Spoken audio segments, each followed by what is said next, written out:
Hello Miral. Bonjour. Voilà. Welcome to headquarters Miribel in Verdun. Merci. Alors, j'ai une question. Pouvez-vous nous dire les uniformes des soldats américains de 1917 à 1918? D'accord. Bonjour, mesdames et messieurs.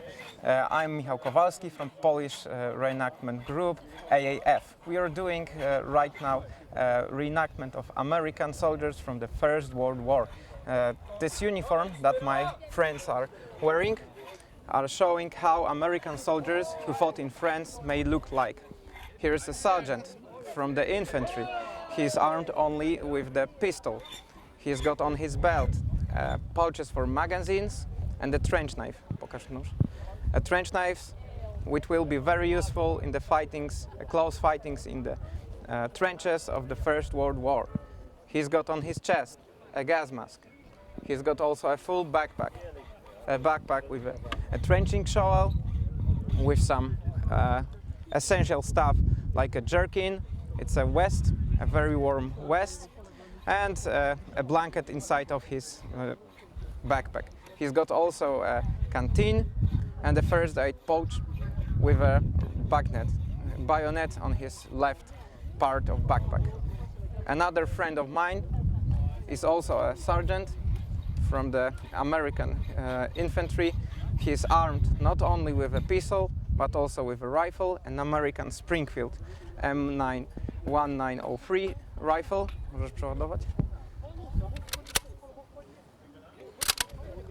He's got another type of belt where he is keeping his ammunition. Masz maskę? And he's got also his gas mask inside his gas mask back.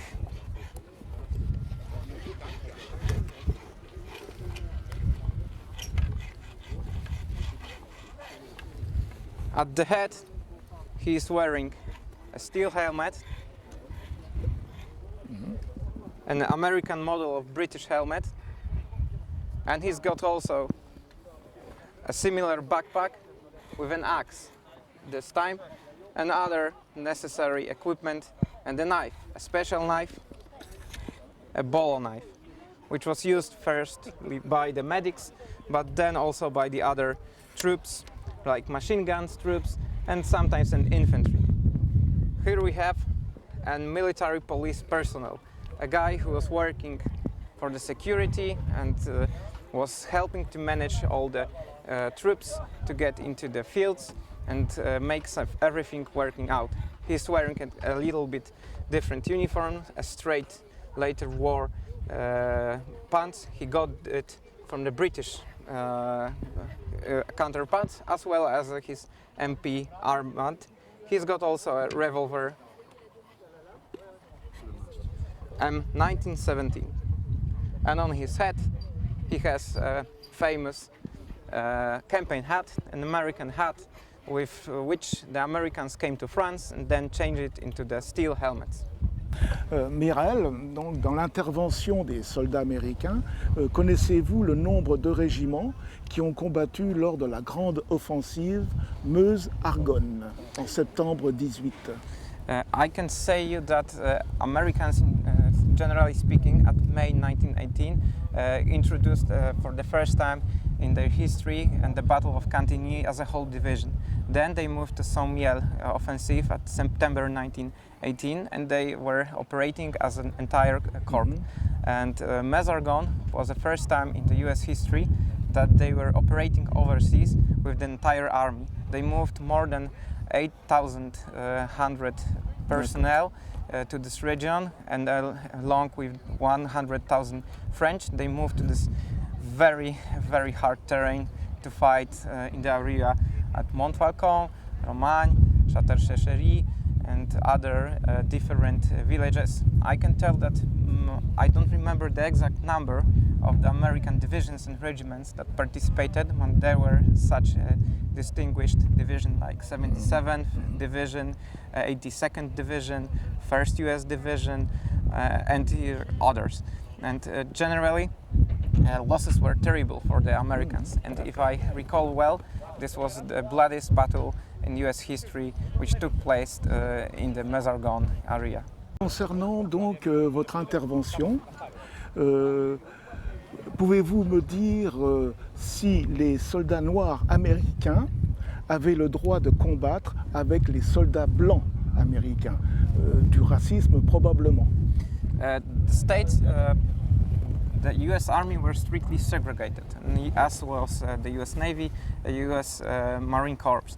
And the situation was like that white divisions were under the IAF and General Pershing Command, and the Americans sent some separate divisions which were made entirely as enlistment personnel from the black Americans. And they were sent to the French authorities, and the French army was free to use of them.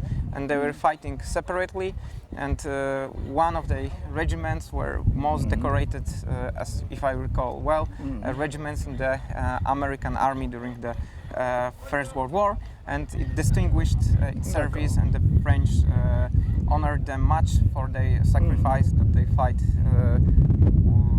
for them, among them, and there wasn't any other issues with that question. Concernant donc les autorités donc militaires, le général Pershing, qui a combattu, qui est votre grand chef finalement, savez-vous qu'il avait son quartier général au village de Souilly, pas loin d'ici? Americans have an impression that they might create large armies, many millions of soldiers with tanks, with support of the airplanes, and they will be ready for 1919. When the 1919 will come, they will push through the Germans and they will end this war. They didn't want to send the American units as a reinforcement to other allies, to French or British, because they thought that it might end, they might end as a meat for the other armies in bloody battles. They thought that they'd have their own way to win this war. But the situation changed when the Paris and the Germans were threatening the Paris. I think that General Pershing came to realization that the situation is such bad that he need to move the Americans finally to the fields. And they participated in the many parts of France, not only on the southern part, but also some divisions fought alongside the British on the north. D'accord. Concernant d'autres personnalités qui deviendront des personnalités, on peut citer donc le lieutenant Patton, commandant donc une compagnie de chars Renault qui a traversé Vauquois d'ailleurs. On peut citer donc le futur président de la République Harry Truman, qui a combattu aussi dans une division américaine. On peut citer plein d'autres autorités américaines ou futures autorités américaines qui ont combattu dans les rangs des soldats, des différentes divisions de soldats américains. Concernant votre arrivée en France en 1917, dès la déclaration de la guerre, donc le 6 avril 1917, vous êtes arrivé dans plusieurs ports, donc on peut citer Bordeaux, on peut citer donc Cherbourg, Brest, et il me semble Le Havre également. Alors, est-ce que lorsque vous êtes arrivé en France, c'était pour vous donc une terre complètement inconnue?